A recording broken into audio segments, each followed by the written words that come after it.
I have lots of reasons for wanting to talk about the trans issue, not just because it's so hot right now, but to me as a black man, it seems like it, if there was podcasting done during the civil rights era, Yeah. I'd like white guys telling other white guys not to hate black people. You know what I mean? Right. Sure. So now that I'm in a position where it's like, okay, I'm not a trans person.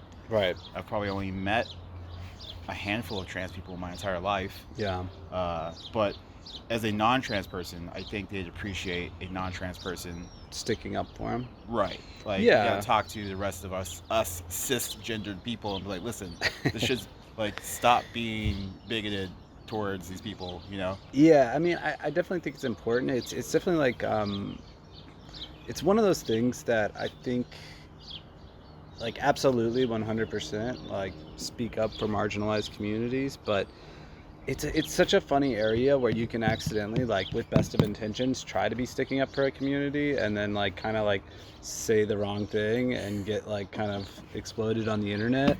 I think it's a Um, modern phenomenon, by the way. That really is, like, but I just don't. I think it's funny, like how you can accidentally make an enemy of people who you're trying to like defend because you defended them wrong. But there's a lot of that on the internet, in all directions, not just for like trans people. It's like people who mean well. You saw with like some of the Black Lives Matter stuff, like well-intentioned allies kind of overstepping and speaking for an entire like race when it's like, yeah, your heart's in the right place, but maybe you just like pump the brakes a little bit. Yeah. You're not the ambassador for all black people here. Right. So like chill a second. And that shit happens, and it's gonna continue to happen, and it's good to like cultivate conversation from it and learn, but it's also like people have to be like less prickly on this shit, like It's tough though, man, because the problem is that we have the internet now, and people are so comfortable.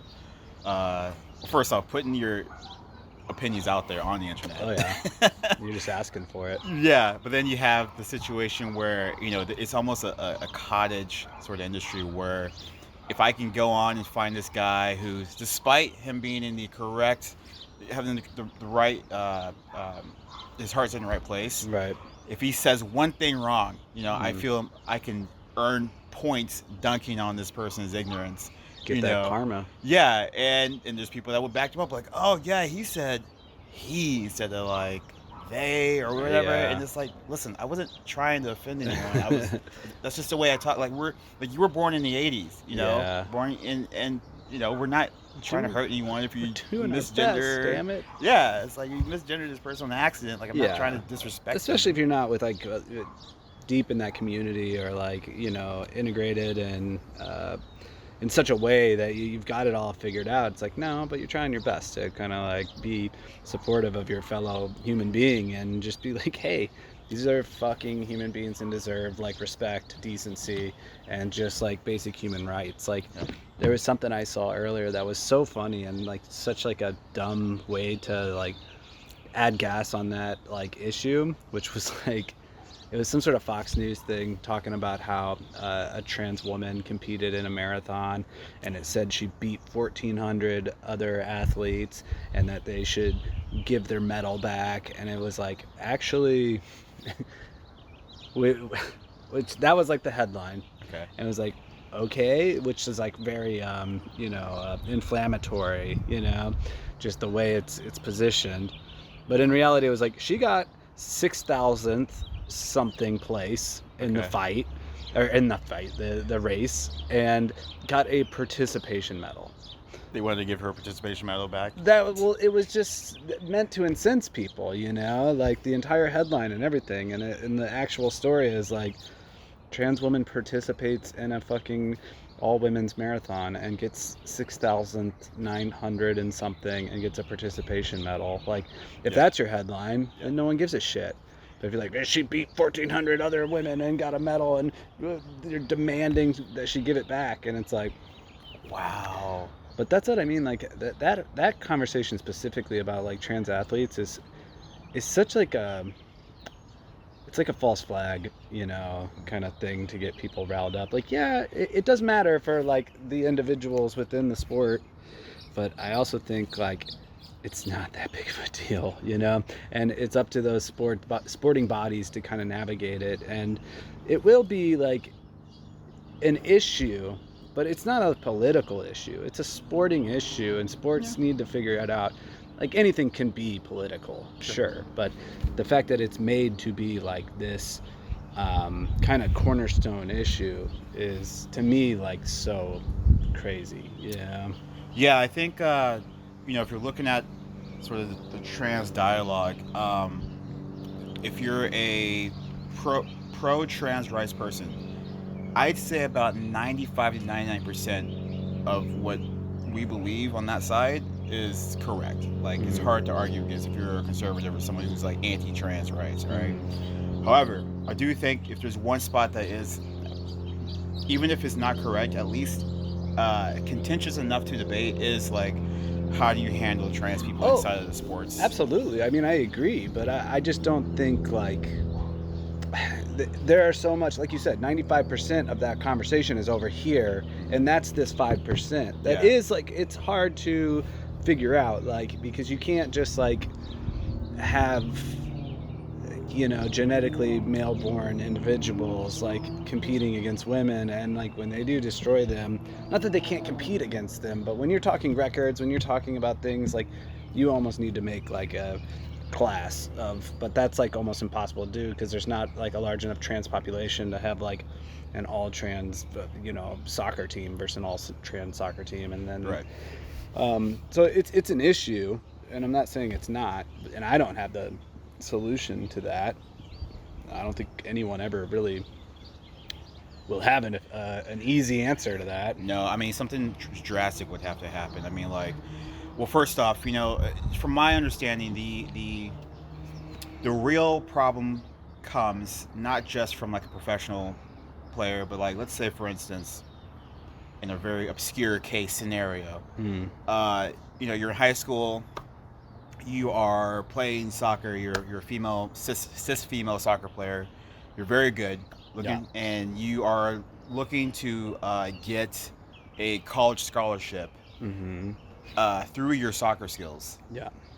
And you don't, let's say hypothetically, you lose out on the full ride because there's a trans female who's like good too, but also very dominant on the game. I know, obviously this is a very narrow, small, but I'm just saying, hypothetically speaking. Right. If that were to be the case, that's something that you'd have to look at, like, okay, well, is this correct again to do? But that's case to case, though. That is case to case, and that's also like such a crazy hypothetical. Like, it is crazy.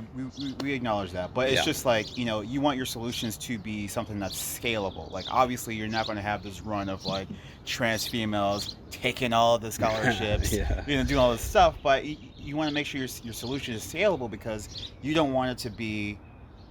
You don't want it to be subjective in that nature. You want it to be so coherent that we have an objective sort of way to solve the problem. But to me, if someone were to talk to me about that, my issue with that is, if you're worried about a trans person taking another like cis woman's scholarship, to me, that's not an argument to discriminate against trans people. That's another argument for why college should be free. Oh, okay. Like, you take the whole, like, I'm not going to go to college unless I can kick a ball good out of the equation. And just say, hey, you can still go to this college and maybe play on that same team as a trans person. But no, but it's hard to have a scalable solution in regards to that. It's it's a non-binary issue, and like, we're used to, like, we live in this binary, at least when it comes to gender, like, rules in terms of, like, especially sports. Like, sports is such a specific thing where, like, the physicality of men versus women is just inherently different,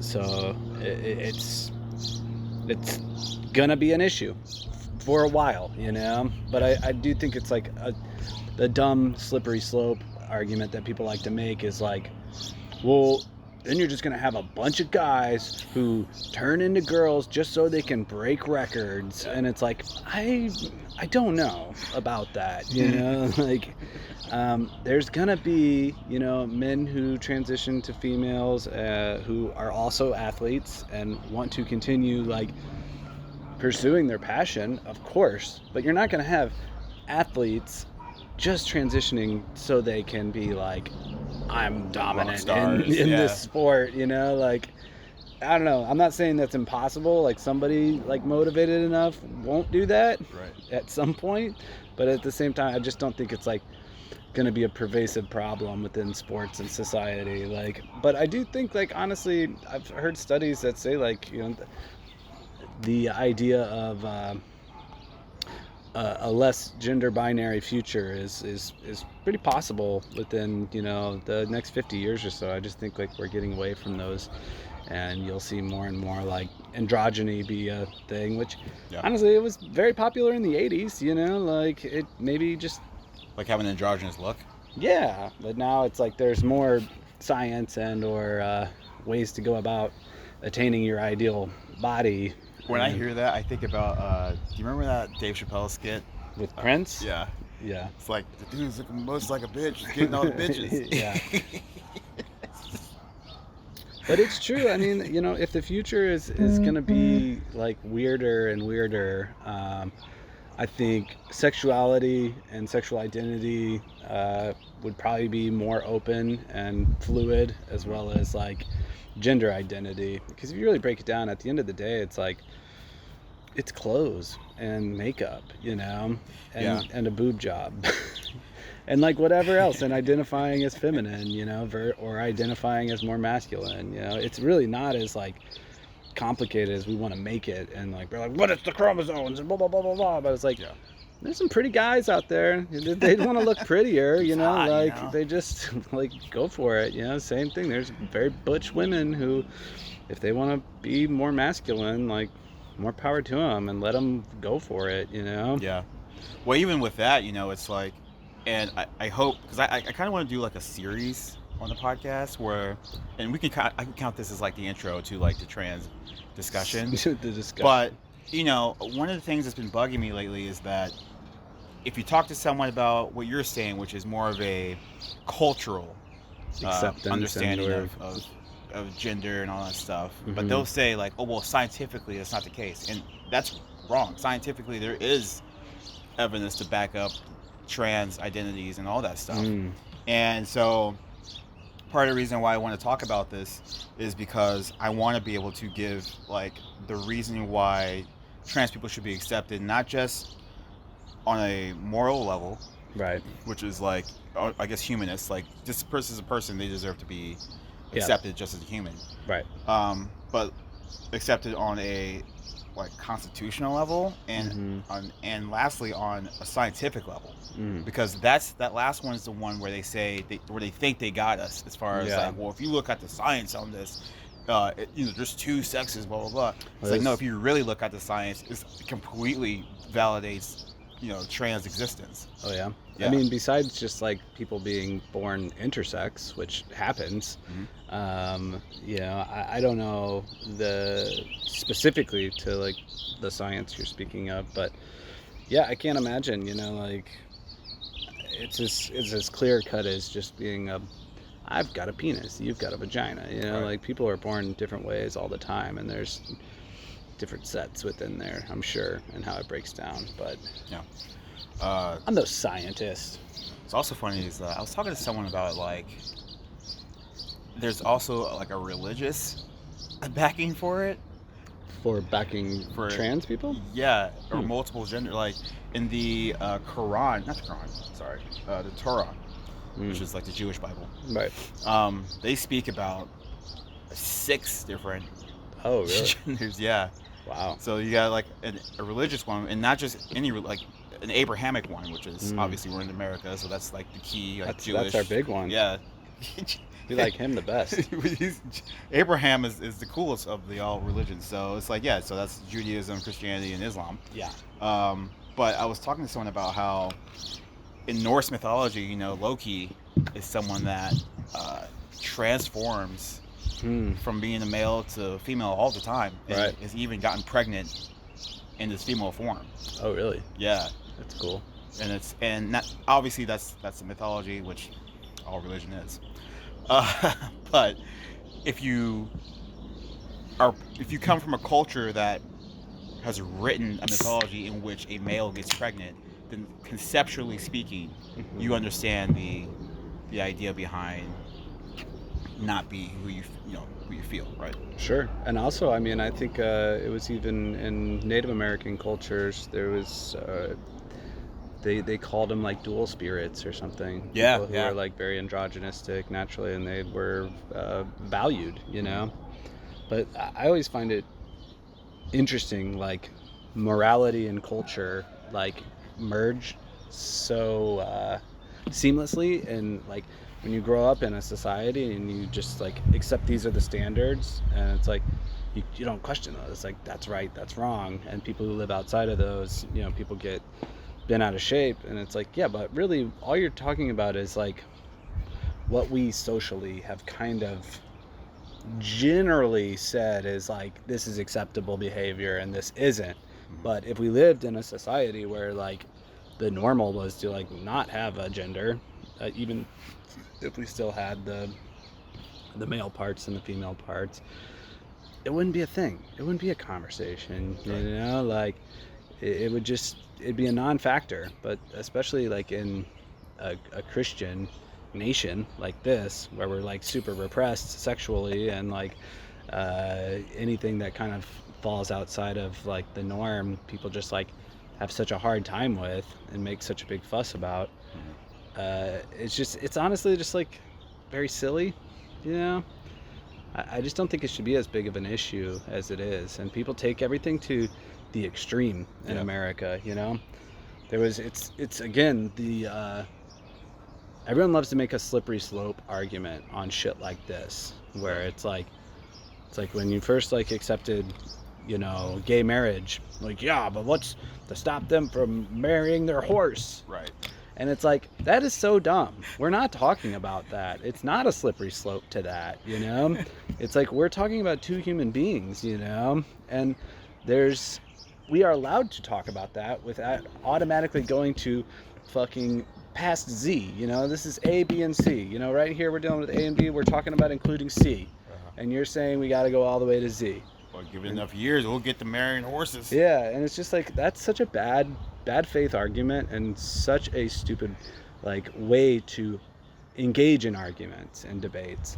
And it happens all the time. Yeah. Like you see that kind of argument and like logical fallacy taking place in American politics like nonstop. Right. You know, it's like once you start noticing it, you can't stop noticing it.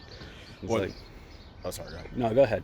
The thing with the slippery slope, you know, is specifically for that topic, is it really shows that a lot of people don't understand why we do the things we do, right? So with that particular argument, well, what's to stop you from marrying a horse? Well, the answer to that is quite easy. Is that we understand the concept of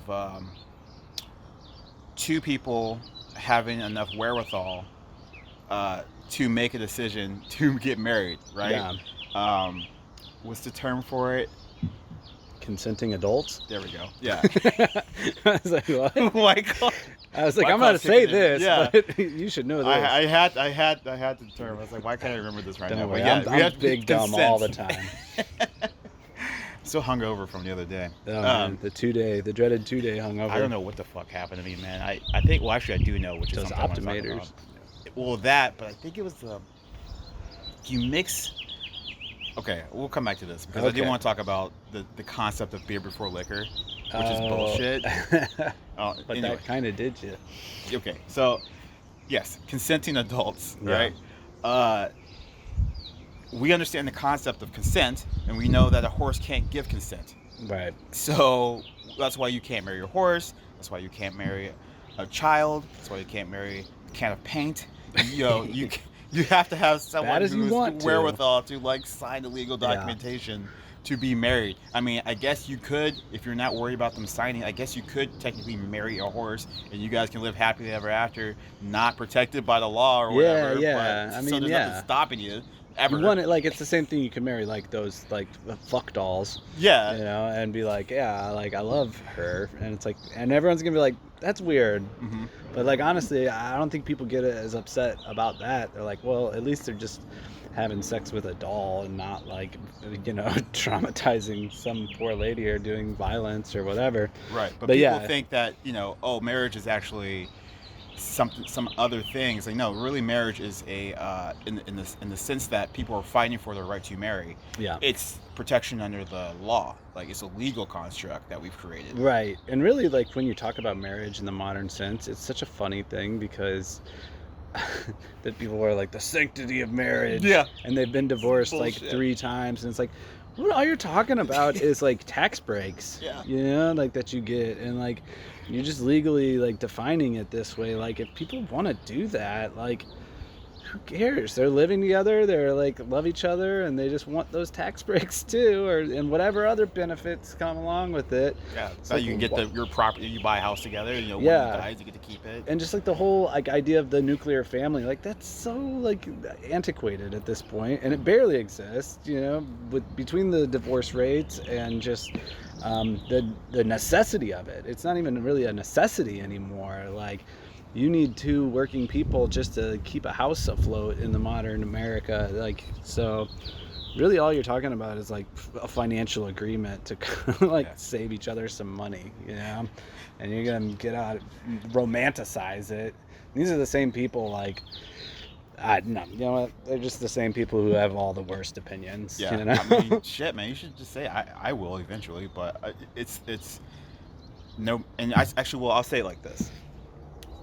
As you know, I love debating conservatives. Yeah. And if you do it as much as I do, you recognize that despite this conservative being the stereotypical, like, bigot or whatever, like really ignorant towards some shit, okay, Yeah. that person versus, a very sort of articulate, well-read, we'll say like a Ben Shapiro type, doesn't matter who they are, they have this, it's the same argument, right? And it's not just the same argument between those two, but it's the same argument throughout history. And which goes back to what I was saying, being a black person, wanting to talk about trans rights, is that every argument used currently against trans people was once used against gays, women, blacks, Yeah. Jews, like throughout history. Yeah. So it's the same shit over and over again. And it crops up every generation, we have to smack it back down. Yeah. You know? Yeah, you have to, like, it's about devaluing people's place in society, you know? And is that a, you can make the argument that that's like to prop them up so they feel extra special, in their place in society. There's lots of reasons to do it, Yeah, it's just like, it's really annoying, and just like, I'm so sick of it.